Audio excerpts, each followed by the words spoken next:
Magandang araw po, Bagong Pilipinas at welcome sa ating programang Straight from Team PNP Facebook Live kung saan po inilalapit natin ang kwento ng katapangan, malasakit at tunay na serbisyo ng bawat miyembro ng Philippine National Police. Ako po ang inyong tagapag-ugnay, Police Captain Nomer Macaraig. At samahan niyo po kami sa isa namang edisyon ng ating programang Straight from Team PNP Facebook Live. Una po sa lahat ay nagpapasalamat po tayo sa lahat po ng umaantabay sa programang ito at huwag po sana kayong magsawang suportahan ang lahat ng programa ng PNP. Sa ngalan po ng pamunuan ng Philippine National Police sa pamumuno po ng ating Chief of PNP, Police General Nicolas Torre III at sa liderato ng ating Pangulong Ferdinand Bongbong Marcos Jr., sa Direktor po ng Police Community Relations, Police Major General Roderick Augustus Alba, at sa Direktor ng Police Community Affairs and Development Group, Police Brigadier General Marvin Joe Saro. Muli po, magandang araw po sa inyong lahat. At para po sa kalaman ng ating mga ka-PNN at sa lahat po ng nakaantabay sa ating programa, ang bawat awardee po, dito sa Ignacio B. Jimenez Outstanding Police Service Awards ay hinirang ng kanilang mga kasamahan na nakatataas at membro ng komunidad bilang pagkilala sa kanilang patriotismo, integridad, tapang at maging ang social responsibility. Ito po yung mga prinsipyong pinangangalagaan ng Junior Chamber International o JCI Manila at ng Ignacio B. Jimenez Foundation, maging po ng Ramon Magsaysay Foundation Awards. Ang taunang pagtitipong ito ay paraan upang ipagdiwang ang walang humpay na pagsisikap ng PNP para sa pampublikong kaligtasan at proteksyon ng ating sambayanang Pilipinas. At ngayong araw, special po ang ating dalawang munang panauhin na kabilang sa 20 pili at natatanging miyembro ng PNP na pinarangalan sa katatapos lamang na 6th Ignacio B. Jimenez Outstanding Police Service Awards 2025 noong nakaraang June 23 sa Ramon Magsaysay Center sa Malate, Manila. Kaya po, samahan niyo po ako na i-welcome at kilalanin natin ang dalawa nating huwarang pulis ng ating bansa. Ayan, sila po ay sina Pulis, Colonel Sandro J. Tafalia, ang Chief of Police ng Las Piñas City Police Station at Police Major Philip Ines mula po sa Manila Police District. Sir Sandro and Sir Philip, good morning po at welcome po sa ating programang Straight from Team PNP Facebook Live. At okay, muna no. Nomer, by the way, Nomer, thank you rin sa pagkakataon at sa ating mga viewers ng ating programa dito sa live, Facebook Live. Good morning at thank you sa pagkakataon. Okay, marami pong salamat Sir Tafalia. Ayan, at how about kay Sir Ines? Good morning Sir Ines. Yes, Sir Maki, isang mapagpalat, kalmadong umaga sa iyo. Ganun din siyempre sa aming idolo. Kaya Sir Sandro Tapalya ng Apole, nagmamalaki namin. At saka siyempre naman yung mga kasama natin dyan sa studio. Muli sa ngalan ng aming punong taga-Timon, Brigadier General Benigno L. Guzman. Ako si Police Major Ines at nakaantabay kami at palagi nakaangat ang aming kalasat para bantayan ang ating mga kababayan dito sa lungsod ng Maynila. Okay, marami pong salamat Sir Ines at syempre sa lahat po ng ating mga kasamahang pulis dyan sa Las Piñas City at sa Manila Police District. Good morning po sa inyong lahat. Ayan, marami pong salamat at ipinahiram nyo po muna yung precious time ng ating dalawang matitikas sa pulis para po sa ating programa dito po sa Straight from Team PNP Facebook Live. Sir Tafalia, maaari niyo po bang ibahagi ang mga naging kaganapan nitong katatapos lamang na Ignacio Jimenez Awards 2025 at isa nga po kayo sa 20 natatanging pulis na kinilala ng prestihiyosong awards na ito? Yes, Nomer, ang nakaraang linggo, nagkaroon tayo ng parangal kung saan ito ay natinan ng ating TDCA, Pangulo ni Major General Jose Medencio Santos Jr. He represented our PNP who has important activity during the time.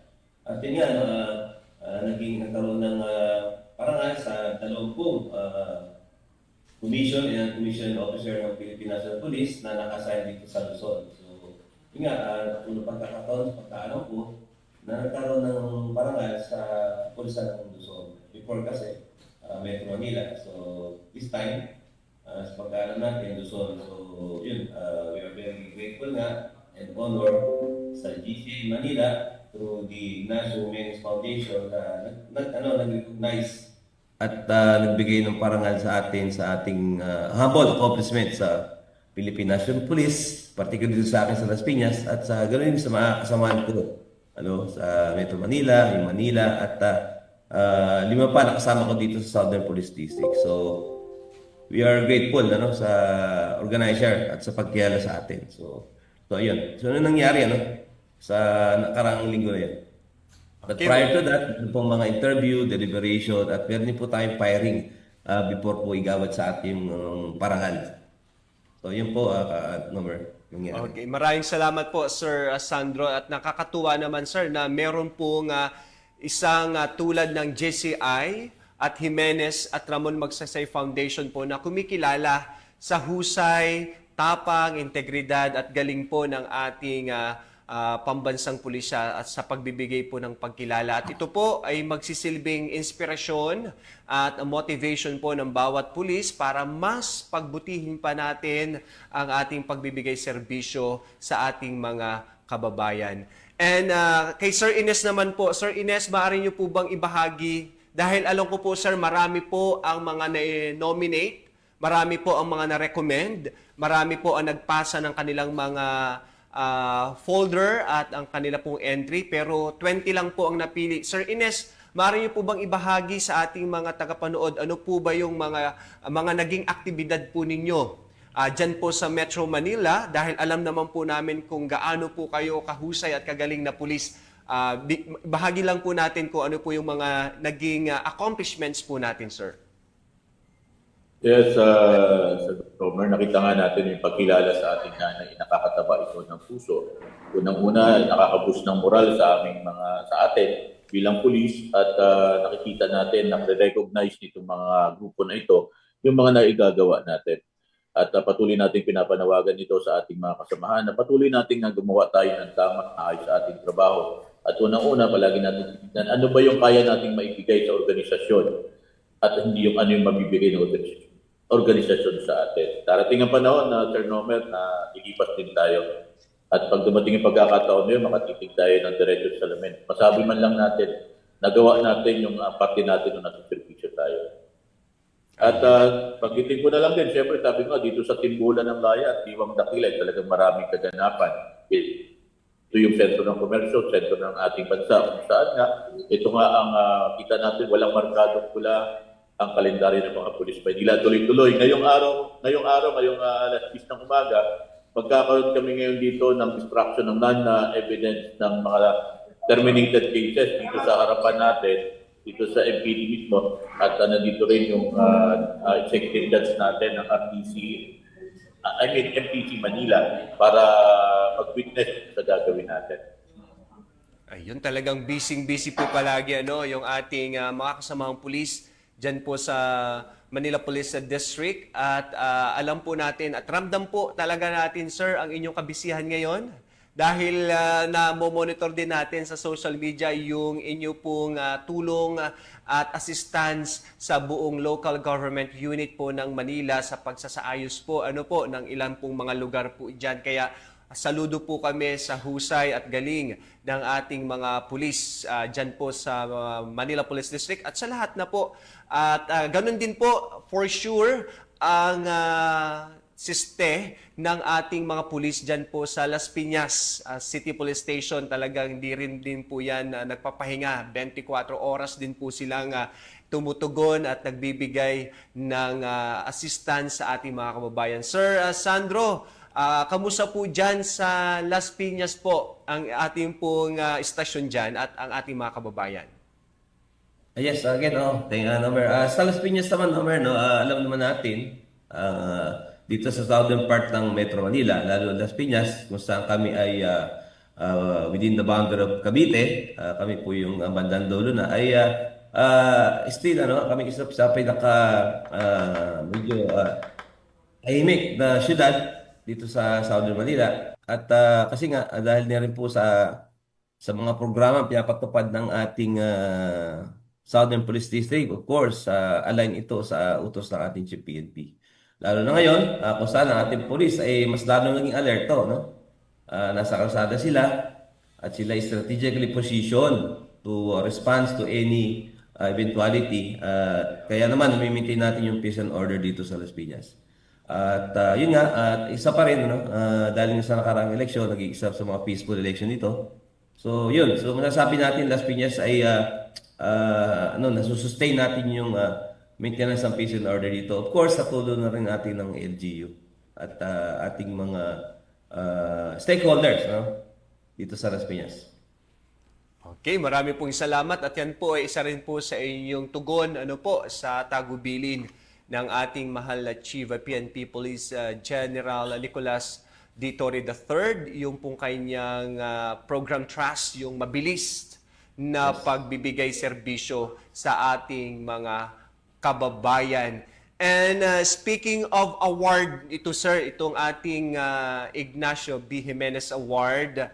At alam ko sir, ay hindi lang ito yung mga award na na-receive po ninyo kay Sir Ines at kay Sir Sandro. Napakadami pong mga award ang inyo pong na-receive.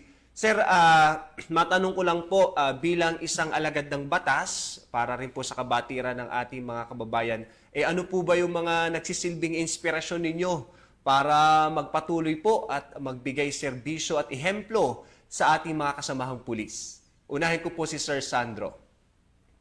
Yan, tama ka, no? Ito pong JCI Manila Awards, through Ignacio Jimenez Foundation. Ito po ay unang-una kami po ay recommend ng mga kakilala ng mga dating party at active member ng JCI dito sa Metro Manila, lalo sa Las Piñas, kung saan kami po ay sumailalim sa interview at nagbigay din po kami ng mga humble accomplishment namin as a stint of Chief of Police at gayon din po yung mga nakaraan naming assignment. No? Of course, naging pagdating sa accomplishment, nakita rin po nila na ang Las Piñas City ay marami rin po siyang accomplishment at isa rin po kami sa pinakamababa na index crime during the previous year at saka yung current year. So aside from those accomplishment, no, nabanggit mo kung ano yung amin naging susi dito. Ako naman, sabi ko lagi, wala akong bagong programa.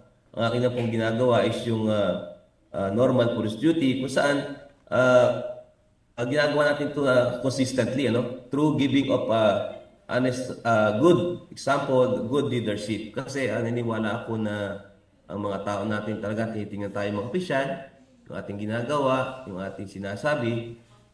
Yun, nag-inspired ako sa kanila at binibigay ko sa kanila yung aking lahat ng support. When you say support, gaya sabi natin si PNP, yung moral and welfare. So, bigyan natin yung mga kailangan nila, logistic, action plan, and leadership. Kasi, naniwala ako na pag kaya bigyan natin sa tao natin, they are inspired to do yung kanilang task na binigay sa atin. Sabi nga nila, kailangan na mag-inspire ka sa kanila, para matupad, ma-accomplish yung mission. Isa rin po kami sa Las Piñas na for the past 1 year, yung aming po 10 most, top most wanted. Meron po kami sa aming top most wanted monthly na 10 yun. So for the past 1 year, na 100% nahuli po natin yun na yung ating top most wanted monthly. So, yun, isa rin po yung nabigay sa atin ng isang malaking impact. At isa lang. Pero gaya na sinabi mo, ano ba nag-i-inspire sa Las Piñas? Of course, yung guidance ng ating district director, yung ating RD at ating Chief PNP sa ngayon, yun ang aking ginagawang guiding principle para ipakita sa tao natin na kaya naman natin gawin yun. Kaya natin gawin yung mga pinapagawa ng ating mga heads. Talagang tayo naman may logistic, mayroon tayong mga kagamitan. Yung nga lang, kulang. Pero due to proper management, deployment, utilization, nagagawa natin ng maayos ang ating trabaho. So yun lang, yun ang ating Mer, na isa ko sa mga sabi lagi sa tao ko, there's wala namang kailangan bagong programa. Ang kailangan lang ay gawin natin yung mga existing program ng honest to goodness. At of course, yung close supervision. Ayun, talagang idol na idol talaga natin si Sir Sandro. At kita at ramdam po ng ating mga kasamahang pulis at ng ating mga kababayan dyan sa Las Piñas, Sir, ang serbisyong ipinagkakaloob po ng ating kapulisan dyan. At yun po ay dahil na rin po sa tulong, suporta ng ating local government units at maging ng ating mga stakeholders sa inyo pong nasasakupan. And syempre, ganun din po, for sure, ang inspiration ng ating tagapagsalita ng Manila Police District, si Sir Ines, dahil napag-alaman din natin na si Sir Ines pala ay napakadami rin ng designations. Hindi lang po siya ay PIO dyan sa Manila, siya rin po talaga ang punong abala kapag po may mga hostage negotiation dyan po sa inyong nasasakupan. At si Sir Ines din po ay regular din po natin yung host dito po sa programa ng PNP, ang Sumbong Nyo, Action Agad. Sir Ines, kamusta po yung inyong mga programa at advocacy dyan sa Manila Police District, na kung saan ito po ang naging susi rin para po kayo po ay kilalanin bilang Ignacio Jimenez Awardee, Sir Ines? Yes, Sir Nomer, nakita nga talaga natin, katulad ng binigit ko kanina, wala talagang po ang markadong mula sa kalendaryo ng mga Police Manila. Talagang nandito yung sentro ng gravity natin, kung saan nga, dahil ako yung spokesperson dito at ang CPIO, inaangat natin yung imahe ng ating kapulisan at ipinapakita natin yung magagandang mga nagagawa ng ating mga pulis. At marami talaga tayong mga pulis na gumagawa ng tama at mayroon tinatawag natin malasakit at passion sa kanilang ginagawa. Yun ang ipakita natin sa ating mga kababayan. At katulad nga ng magiging niya Sir Sandro kanina, marami tayong iba't ibang estratehiyang ginagawa dito. At nakita natin dito, Sir Nomer, na hindi nagkamali ang pamaluan ng Manila Police District sa mga iba't ibang estratehiyang ito. Saan nga pa nakikita natin yung mga pinapagtugma natin statistika ng mga krimen linggo-linggo, ay nakikita natin na talaga may pagbaba. May kaganapan dito sa lungsod ng Maynila kung saan alam naman natin na napakarami ng tao ng lungsod ng Maynila, mahigit 2 milyon. So, ganun karami ang tao, talaga may mga mangyayari. At kung hindi namin napigilan ng krimen, nakikita naman natin napakataas ng aming crime solution efficiency. Ibig sabihin lang ito, kung may mangyari krimen, nasusolvagan natin. At yung mga nagtatago sa batas, nakita natin na ang dami natin accomplishment dyan. At ganun din yung mga iba-iba pa nating mga anti-criminality operation. Nakikita natin yan everyday. Kini-check ko yan, everyday tinitignan natin yan. At doon nakikita natin kung saan ba talaga patutungo yung ating mga ginagawa. At nung nakarang linggo, bilang ako yung duty officer, nag-inspect ako doon sa ating mga area dito sa Maynila. Nakita natin yung dedikasyon ng mga pulis natin na talagang pag sinabi natin yung ganitong oras na response, nakita natin na andyan agad.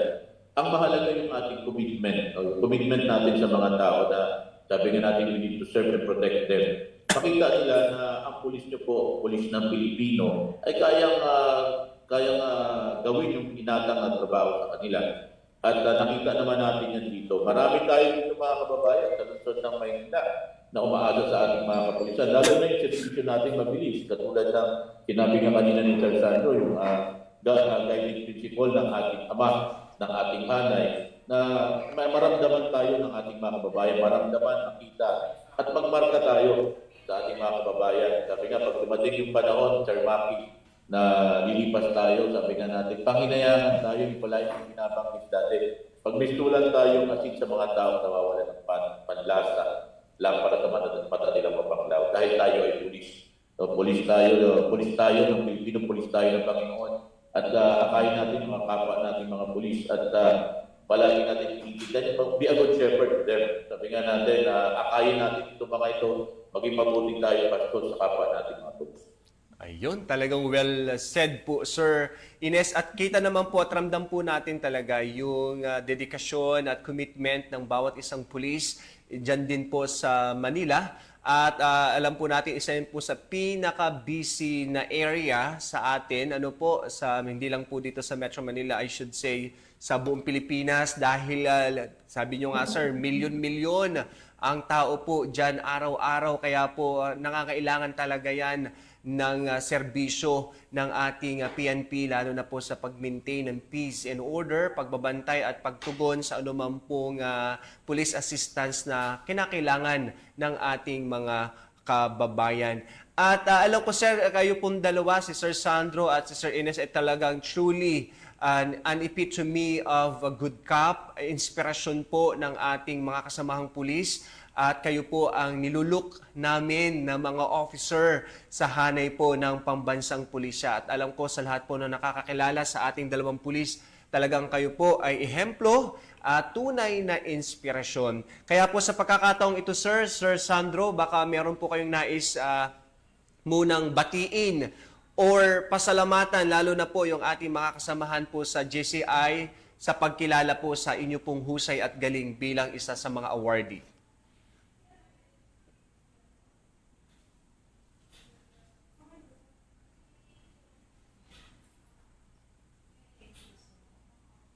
Okay, yes, Nomer. Of course, samantalahin ko na rin, no?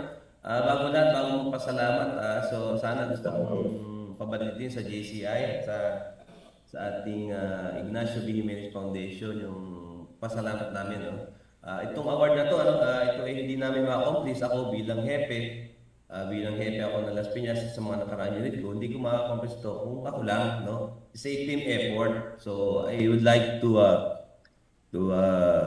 dedicate this award sa aking mga subordinate, sa aking mga opisyal, simula sa pinakamaliit, pinakamalaki. Hindi namin ma-pisto nang wala silang participation sa team effort. Of course, rest assured na sa GCI Manila na it will serve as an inspiration sa amin na gumawa, patuloy pa yung magandang gawain ng Las Piñas Police at sa PNP as a whole, So it will serve as inspiration. At gusto natin pasalamat sa ating mga, of course, sa ating mga senior officers, sa ating District Director, Police Regional General Randy Arceo, sa ating Regional Director, Police Major General Anthony Everin, of course, sa ating Chief PNP, na dati rin natin nakasama sa Quezon City Police District, si Police General Nicolas Iloso Torre, at of course, again, sa GCI, hindi ko na po matandaan yung pangalan nila, sa isa, dami po nila. So maraming salamat at sana po ito ay magsilbing inspirasyon sa iba pang mga pulis, regardless of their rank, na mayroong taong, may mga organisasyon out of the PNP na tinitingnan tayo sa ating mga kilos. Ito is a prestigious award. It came from the private, non-government organization kung saan bibigyan nila tayong pahalagan. Kaya nakakataba ng puso dahil itong award na ito ay hindi ito, it's not coming from the PNP, is from outside. Ito yung sa tingin ko, isang measurement, parameter na ang PNP ay tatrabaho at ni-recognize ng ganitong independent organization na hindi nadidiktahan ng kung sino lang. So again, thank you very much JCI Manila and Ignacio Jimenez Foundation, and again, magsisilbi itong inspirasyon na pagpatuloy pa namin yung aming mga gawain, ang mapagbigay inspirasyon sa tao, pagbigay mabilis na public service, at makapag-inspire din sa mga other junior officers at PNCO na tularan ang aming mga gawain at maging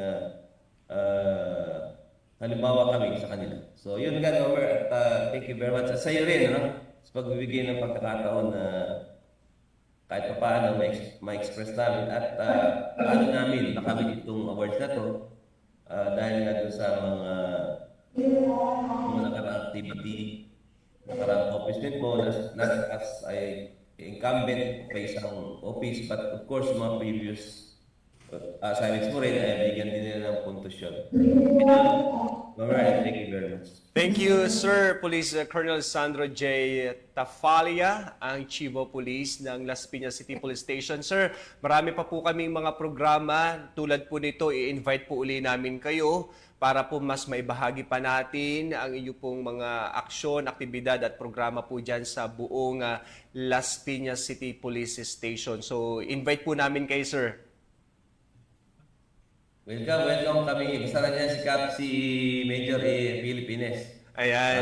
Welcome yan. Isa sa ating magaling na police major na Idol namin sa bro. Opo. yan eh. And syempre sir, hindi rin po natin tatapusin tong ating programa kung hindi rin po tayo makakarinig ng mensahe, inspiring message mula po sa isa rin po sa ating mga awardee, kay Police Major Philip Ines, ang tagapagsalita ng Manila Police District. Sir Ines? Mr. Nomer, maraming salamat. Unang-una, nagpapasalamat kami sa pamanuan ng KCI sa pagkilala sa mga naiambag namin sa organisasyon at sa siyempre sa komunidad. Sabi nga natin, ang mahalaga dito, ma-inspire pa natin yung iba nating kapulisan na gumawa pa at ipakita at ma-recognize na mga katulad ng mga pribadong grupo na ito na yung mga magagandang nagagawa ng ating kapulisan. At nagpapasalamat tayo siyempre sa pamunuan ng Manila Police District, sa ating Regional Director, sa ating Chief PNP. At siyempre, higit sa lahat, sa Panginoon kasi binibigyan pa tayo ng pagkakataon makapagpatuloy sa buhay. At sabi nga natin no, Sir Nomer, no, yung mga bagay na everyday na pagising natin, ipinagpapasalamat natin. At sabi nga natin, gawin tayong biyaya para sa ating kapwa-police, sa mga taong umaasa sa atin. At yun ang palagi natin tinitingnan, ano yung magagawa natin para sa ating mga kababayan at ano yung maiaambag natin sa ating organisasyon. Para pag dumating ang panahon na kailangan na natin kumaway sa laban at daloy ng buhay, sisiguraduhin natin marami yung aaray sa ating pagkakawalay.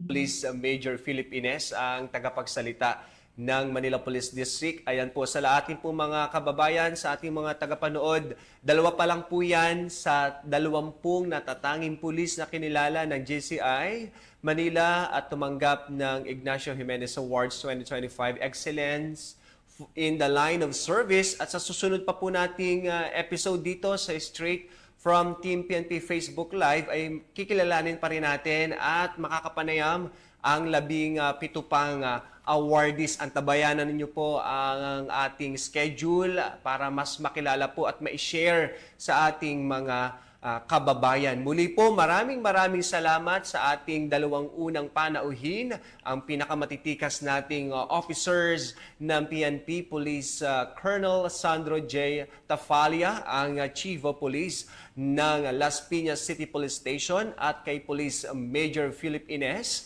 ang tagapagsalita ng Manila Police District. Thank you so much, sir. Alam ko po kung gaano kayo ka-busy sa mga oras na to, pero nabigyan niyo po kami ng inyong oras at pagkakataon. Ganon din po ang aming pasasalamat sa JCI Manila, kay President John Adrian Padernos, VP for Community Affairs, Dizon Wok, kay Direct for Special Projects, Sir Joshua Ruben Aragon, at sa ating pong mga naging panauhin, nung time po na nagkaroon tayo ng awarding ceremony dyan po sa Ramon Magsaysay Center, kina DALG ASEC Huwabili Rasio, kay DALG ASEC Elizabeth Lopez De Leon, kay na Sir siyempre sa line po ng PNP, kina Police Lieutenant General Nartates, kay Police Major General represented by Police Brigadier General Parenya, at kay Police Brigadier General Sauron ng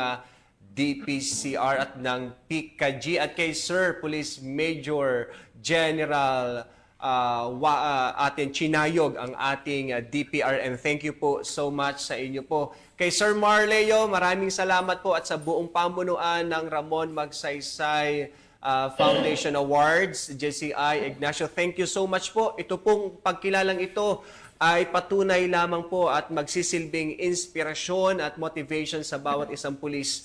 Alam ko po na yung 20 ay yan po ay ilan lamang sa napakaraming magagaling, mahuhusay at dekalidad na pulis ng ating pambansang Pilipinas, ang ating mga miyembro ng Philippine National Police. At syempre, at ito po ay pasasalamat natin sa ating pong may kapal at meron pong isang organization tulad po ng JCI at ng Ramon Magsaysay at ng ating Ignacio Jimenez na kumikilala sa husay galing ng ating mga miyembro ng PNP. At ito po ay siyempre dahil sa mas pinalawak at mas pinabilis na responde service ng ating PNP. At bilang bahagi po ng ating emergency response system, muli naming ipinapaalala ang panawagan ng ating Chief of PNP Police General Nicolas Torre III na huwag nyo nang hanapin ang mga pulis sa mga presinto